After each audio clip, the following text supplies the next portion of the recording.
प्रधानमंत्री हैं, ये सीधा सामने मत्था टेक देते हैं। कहां गई 56 इंच की छाती? मैं आपको बता रहा हूं, नरेंद्र मोदी जी डरपोक हैं। नमस्कार दोस्तों, स्वागत है आपका हमारे इस खास और बेहद महत्वपूर्ण वीडियो में। दोस्तों, आज की इस रिपोर्ट में हम आपको देश की राजनीति, संसद और आम जनता से जुड़े 3 ऐसे वीडियो दिखाने वाले हैं जिन्हें देखने और सुनने के बाद आपके मन में भी कई सवाल जरूर खड़े होंगे। एक तरफ संसद के अंदर नेताओं के बीच अपने मुद्दों को लेकर जोरदार बहस देखने को मिलती है, दूसरी तरफ लोकसभा में प्रियंका गांधी अपनी बात बेहद मजबूती के साथ रखती हुई नजर आती हैं और तीसरी तरफ एक आम बुजुर्ग व्यक्ति मीडिया के सामने अपनी बात खुलकर रखते हुए दिखाई देता है। यानी आज की पूरी रिपोर्ट सिर्फ नेताओं के बयानों तक सीमित नहीं है, बल्कि इसमें संसद से लेकर सड़क तक की आवाज आपको सुनने को मिलेगी। दोस्तों, लोकतंत्र में सबसे महत्वपूर्ण चीज होती है जनता की आवाज। जनता जिन नेताओं को चुनकर संसद तक भेजती है, उनसे सवाल पूछना भी जनता का अधिकार है और नेताओं का जवाब देना भी उनकी जिम्मेदारी है। लेकिन जब संसद के अंदर बहस होती है, जब विपक्ष सरकार से सवाल करता है या जब कोई आम नागरिक मीडिया के सामने अपनी परेशानी रखता है, तो हमें सिर्फ वीडियो देखकर तुरंत किसी निष्कर्ष पर नहीं पहुंचना चाहिए। हमें यह भी समझना चाहिए कि आखिर मुद्दा क्या है, आरोप क्या है और दूसरी तरफ से उसका जवाब क्या दिया जा रहा है।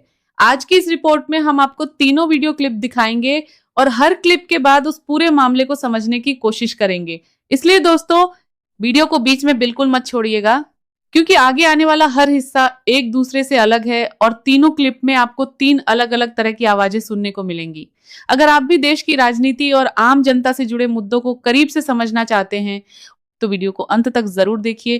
वीडियो पसंद आए तो लाइक जरूर करें, चैनल को सब्सक्राइब करें और कमेंट करके बताइए कि आप हमारे इस वीडियो को देश के किस राज्य, किस शहर या किस जिले से देख रहे हैं।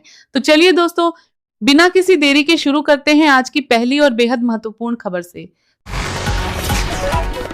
दोस्तों, सबसे पहले बढ़ते हैं संसद के अंदर सामने आए इस वीडियो की ओर।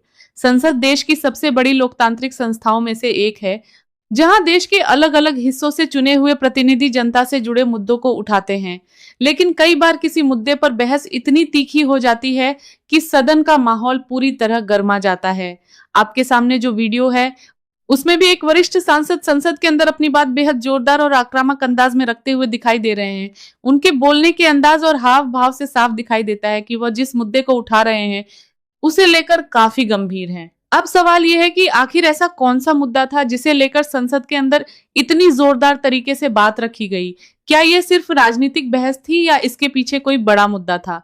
और सबसे महत्वपूर्ण सवाल यह है कि जब संसद के अंदर किसी नेता की ओर से सरकार या किसी नीति पर सवाल उठाया जाता है, तो क्या उस सवाल का जवाब भी उसी गंभीरता के साथ दिया जाना चाहिए? दोस्तों, संसद में होने वाली बहस सिर्फ वहां बैठे नेताओं तक सीमित नहीं होती।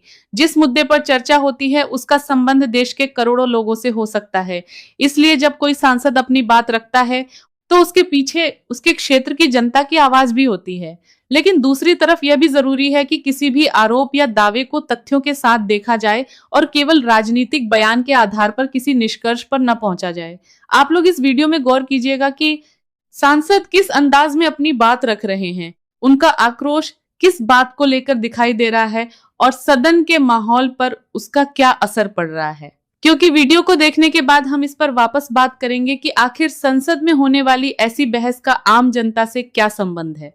तो दोस्तों, बिना किसी देरी के पहले आप लोग इस वीडियो क्लिप को ध्यान से देखिए। इतनी ही प्यारी है तो जाओ ना सरहद पे लड़ो, उनको बोलो लड़ो, ठीक है ना। भारत माता की जो हत्या कर रहा है सरहद पे, अपने आदमियों को मारने के बजाय वहां जाकर एनिमी को मारो, फिर पता चलेगा कि भारत माता की आप सुरक्षा कर रहे हो। वो हिम्मत नहीं है आप में। तो अगर लड़ाई होगी आगे तो यहाँ और वहाँ की होगी, असली हिंदू और नकली हिंदू के बीच में होगी। ये भक्त जो हैं ये क्या करते हैं, अगर आप भारत माता की जय नहीं बोलोगे तो फिर देखना इसका नतीजा क्या होगा। अहिंसा का प्रतीक है गौ, और उसके नाम पे आप हत्या करते हो ना, तो गौ माता की हत्या होती है, अहिंसा की हत्या होती है, मानवता की हत्या होती है, इंसानियत की हत्या होती है। तो किसी गाय को ट्रक में ले जा रहा था, उसको उतार कर उसकी हत्या करनी, या किसी को जीप से बांधकर और उसको बांधकर जीप से बांधकर उसकी हत्या करनी, बताइए ये तो एक बुज़दिल का ही काम हो सकता है। दोस्तों, जैसा कि आपने अभी ये पूरा वीडियो क्लिप देखा, इसमें संसद के अंदर एक सांसद किस तरह से अपनी बात को मजबूती के साथ रखते हुए नजर आ रहे हैं। ये आपने खुद देखा। उनके बोलने के अंदाज से साफ पता चलता है कि जिस मुद्दे को वो उठा रहे हैं उसे लेकर वो काफी गंभीर हैं। लेकिन दोस्तों, यहाँ एक महत्वपूर्ण सवाल उठता है। संसद में सिर्फ आवाज ऊंची करने या तीखे अंदाज में बोलने से किसी मुद्दे का समाधान नहीं निकलता। असली समाधान तब निकलेगा जब उस मुद्दे पर सरकार और विपक्ष दोनों तथ्यों के साथ चर्चा करे। अगर विपक्ष कोई सवाल उठाता है तो सरकार को उसका जवाब देना चाहिए, और अगर सरकार किसी बात का स्पष्टीकरण देती है तो विपक्ष को भी उस जवाब को तथ्यों के आधार पर देखना चाहिए। क्योंकि बात कर दोनों तथ्यों के साथ चर्चा करे तो बात कर सरकार की एक बार आधार तथ्यों के साथ तलाकर भी करके बात करने के बारे में कोई भी आधार पर देखना चाहिए। जब उस मुद्दे पर सरकार किसी बात को बाहर कर सकता है, आखिरकार संसद में होने वाली पूरी बहस का अंतिम असर देश की जनता पर ही पड़ता है। आम जनता यह जानना चाहती है कि उसके रोजगार, शिक्षा, महंगाई, विकास और भविष्य से जुड़े सवालों पर संसद के अंदर क्या चर्चा हो रही है। अब इस वीडियो को देखने के बाद आपका क्या कहना है? क्या आपको लगता है कि संसद में नेताओं को जनता से जुड़े मुद्दों पर इसी तरह मजबूती के साथ सवाल उठाने चाहिए, या फिर संसद में बहस का तरीका थोड़ा ज्यादा शांत और तथ्यात्मक होना चाहिए? अपनी राय हमें कमेंट बॉक्स में जरूर बताइए। अब दोस्तों, बढ़ते हैं दूसरी और बेहद महत्वपूर्ण खबर की ओर, जहां आपको लोकसभा के अंदर प्रियंका गांधी का एक जोरदार भाषण देखने को मिलेगा।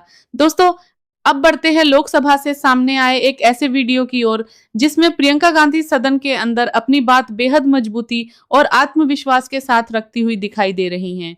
संसद में किसी भी सांसद का भाषण सिर्फ शब्दों का सिलसिला नहीं होता, बल्कि वो अपने क्षेत्र और जनता से जुड़े मुद्दों को सदन के सामने रखने का एक माध्यम होता है। पाओगे आप लोग, बच नहीं पाओगे। और मान्यवर हमें पूछते हैं कि आपने क्या किया। कोई अधिकार नहीं है पूछने का, कोई अधिकार नहीं है पूछने का। जवाब दीजिए, जवाब दीजिए। कांग्रेस बोल रही है, जवाब मांग रही है, जवाब दीजिए।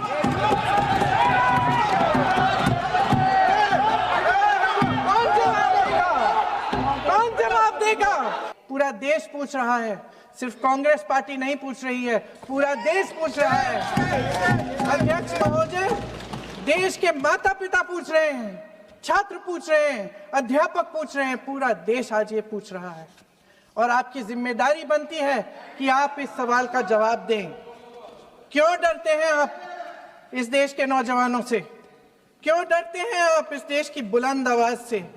और उस आवाज को दबाने का हक आपको किसने दिया है? महोदय, ये सदन यहाँ बैठे हुए सांसदों की जागीर नहीं है, ये इस देश की अमानत है। यहाँ बैठे हम सब इस देश की जनता, इस देश के युवाओं, बुजुर्गों, गरीबों, अमीरों और सब धर्मों, सब वर्गों के देशवासियों। आपका इस वीडियो के बारे में क्या कहना है, हमें कमेंट करके जरूर बताइए। अब बढ़ते हैं अगली खबर की ओर। दोस्तों, यह खबर सीधे जनता से जुड़ी हुई है। सोशल मीडिया पर एक वीडियो वायरल हो रहा है जिसमें एक महिला जनता के बीच जाकर यह सवाल करती नजर आ रही है कि बीजेपी सरकार और कांग्रेस सरकार में से कौन बेहतर है। इसी दौरान एक युवक सरकार के समर्थन में अपनी बात रखता है और महिला के साथ बहस करने लगता है, से जवाब देती है। दोनों के बीच हुई इस बहस का वीडियो सोशल मीडिया पर काफी चर्चा में है। आखिर इस बहस में किसने क्या कहा, आप लोग पहले इस वीडियो क्लिप को देखिए, फिर हम आगे बात करते हैं। मोदी के बाद गिनवाने के लिए एक सेकंड कह सकता है वो कि 15 लाख दे दिया, 2 करोड़ रोजगार दे दिया, महंगाई कम कर दिया, महिला सुरक्षित हो गए हैं। जिसमें नरेंद्र मोदी ने अगर ये कहा हो कि विदेश से काला धन नहीं आएगा, तब भी हम आपको 15 लाख देंगे। इनके शब्द में उत्तर है कि यानी कि मोदी जी ने जो वादा किया पूरा नहीं करा, काला धन वापस नहीं आया, इसलिए 15 लाख नहीं आया। ठीक है, ये भाई नशे में है। वो लोकसभा का चुनाव था, विधानसभा का नहीं था। अरे भाई ठीक है, हेलीकॉप्टर से यहाँ पर उतरे हैं, ये 15 रुपए केजी चीनी खा के आए होंगे, इसीलिए इतना तारीफ कर रहे हैं।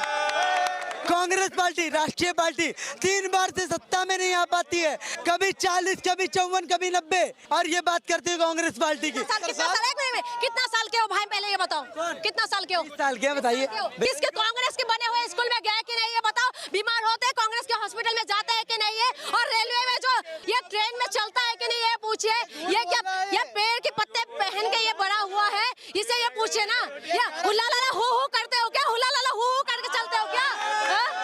तो मैं आपको जवाब देना चाहता हूँ। सुनिए, पहले मैं एक बात बोलना चाहता हूँ। आपने इतना बोल लिया, मैंने कुछ नहीं बोला, ठीक है? अब मेरी बात आप ध्यान से सुनिए। तो बोलो, ठीक है? आप सुनिए, आपने अयोध्या के मुद्दे से स्टार्ट करें तो मैं मेरे मुद्दे से स्टार्ट करो। मैं कह रही हूँ यहाँ पर बीजेपी अपाइज है, मेरे सवाल का जवाब दो, उनका नहीं। दोस्तों, जैसा कि आपने वीडियो देखा, इस बहस के बारे में आपकी क्या राय है? अपनी राय कमेंट बॉक्स में जरूर बताइए। अब बढ़ते हैं अगली खबर की ओर, जो काफी महत्वपूर्ण है। दोस्तों, सोशल मीडिया पर एक ऐसा वीडियो सामने आया है जिसमें एक व्यक्ति योगी आदित्यनाथ की नीतियों को लेकर अपनी नाराजगी जाहिर करता दिखाई दे रहा है। वीडियो में वह व्यक्ति सरकार और बीजेपी की नीतियों पर सवाल उठाता है और अपनी बात काफी भावुक तरीके से रखता है। आखिर उसकी नाराजगी की वजह क्या है? भैया शादीशुदा हो, पारिवारिक हो कि नहीं हो, लेकिन हम लोगों ने देश दे दिया। क्यों दे दिया? इसने कुछ भला करेगा, भला नहीं हुआ। रोजी रोजगार, धंधा पानी सब चौपट हो गया है। आपको तो इतना नहीं बोलना चाहिए, आप तो बनारस से आ रहे हैं, मोदी जी वहीं से सांसद हैं, इतना अरे इसीलिए तो मैं बोल रहा हूँ कि मैं उस अरे हम भी बनारस में हैं, काशी में रहना है तो महादेव कहना है, लेकिन ये बनारस के लोग इतना विरोध कर रहे हैं मोदी जी का। अरे विरोध कर रहे हैं, अच्छे दिन लाते लाते अब रात को भी नींद नहीं आती है। मोदी जी ने कहा कि हर एक सांसद अपने गांव को गोद लेगा। मोदी जी का गांव गोद लिया हुआ गांव जयपुर, जो आज बारिश में बजा रहा है, घुटने तक कीचड़ लगा हुआ है। मोदी जी का कमल भी उस गोद लिए हुए गांव में नहीं खिल पा रहा है। मोदी जी क्या बात करेंगे? कह रहे स्मार्ट सिटी बना दिया। कौन सी स्मार्ट सिटी? स्मार्ट सिटी में कमर तक पानी लगा हुआ है। राहुल गांधी जी ये संदेश देना चाहते हैं कि अनपढ़ों को उखाड़ के फेंक देना है। आप जान लीजिए, देश का युवा जाग चुका है। कौन अनपढ़ है? अरे कौन अनपढ़ है? महामानव अनपढ़ है। कोई 4 पास है, कोई 7 पास है, किसी के पास डिग्री नहीं है ना। कुर्ते में जेब नहीं है। देखिए ये बात आपने कहा, कुर्ते में जेब है, लेकिन जेब फटा हुआ है। वो सारा पैसा उस बड़े वाले झोले में गिर जा रहा है, जो मोदी जी ने कहा था कि मैं तो मेरा क्या मित्र झोला लेके आया हूँ और झोला लेके चल दूंगा। तो दोस्तों, आप लोगों को ये वीडियो कैसा लगा? और ये जितना भी न्यूज़ आपने अभी सुना, ये एकदम 100% रियलिस्टिक न्यूज़ है। और ये न्यूज़ हमारे देश में बहुत ही ज़्यादा सोशल मीडिया पर वायरल हो रहा है। बाकी आप लोगों का इसके बारे में क्या राय है, आप हमें कमेंट करके ज़रूर बताइए। और आप हमारे चैनल को सब्सक्राइब करें और वीडियो को लाइक कर दें। और साथ में ज्वाइन बटन का ऑप्शन भी आ चुका है, तो आप लोग हमारे चैनल में ज्वाइन ज़रूर हो जाइए।